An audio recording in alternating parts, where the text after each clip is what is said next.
hali gani? Leo hapa shule ya Irikisengo Sekondari, shirika lisilo la kiserikali la Msichana Imara Foundation kwa kushirikiana na Manare wamefika hapa kwa ajili ya kuzungumza na wanafunzi wasichana, kuwapa elimu mbalimbali wanapofikia hatua ya kupata hedhi, kwa maana ya kujitunza, na elimu mbalimbali za pale ya wasichana wanapoingia hedhi, namna gani wafanye kupitia vifaa ambavyo ni vya kisasa kabisa. Na kama itoshi, shirika hili limeweza kutoa sehemu ambapo ni pa kuoshea mikono, maana ya ukitoka tu uwani unapitiliza kuosha mikono yako kuhakikisha unakuwa safi na salama.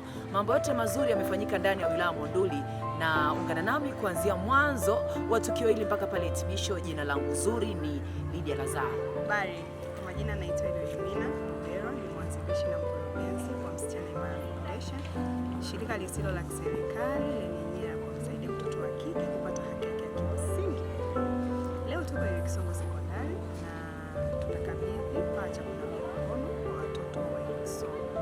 Kifaa hiki tumekijenga karibu na choo, na shule hii kwa historia yake ina watoto zaidi ya 1000. Shule hii ina vyoo viwili pekee yake, na imekuwa ni changamoto kwa hawa watoto kujihifadhi wanapokuwa katika hedhi. Kwa hiyo kifaa hiki tulichokikabidhi leo kitaenda kuwasaidia watoto wa kike wa shule hii kuweza kutumia wanapomaliza huduma ya choo, na sana sana lengo ya kuweka kifaa hiki ni kuwasaidia wanapokuwa katika hedhi ili waweze kunawa mikono na waweze kuwa na afya salama muda wote wakiwa kwenye hedhi na hata wanapokuwa hawapo kwenye hedhi. Lakini juu ya hapo tunaweza kuwapa pia matenki ya kuweza kuhifadhi maji ambayo yataweza kuwasaidia na kuwapa uhakika wa maji wanapokuwa hapa shuleni.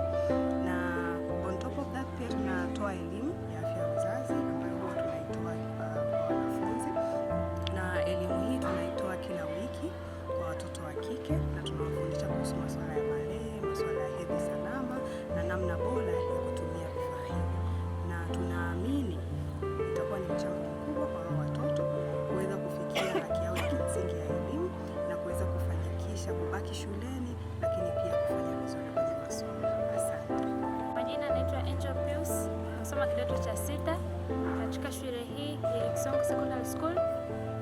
Tunafurahi kwa sababu shirika ambalo sio la kiserikali la Mawimbi Msichana Imara na ushirikiana na Manare limeweza kutuletea upatikanaji wa maji kwa urahisi, kwa hasa sisi watoto wa kike.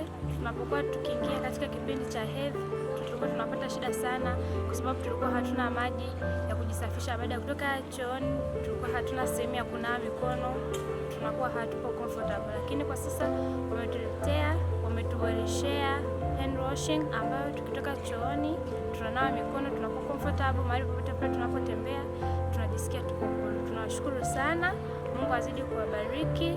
Tunaomba wasishie hapa, na miaka inavyozidi kwenda watuboreshe kitu kingine zaidi.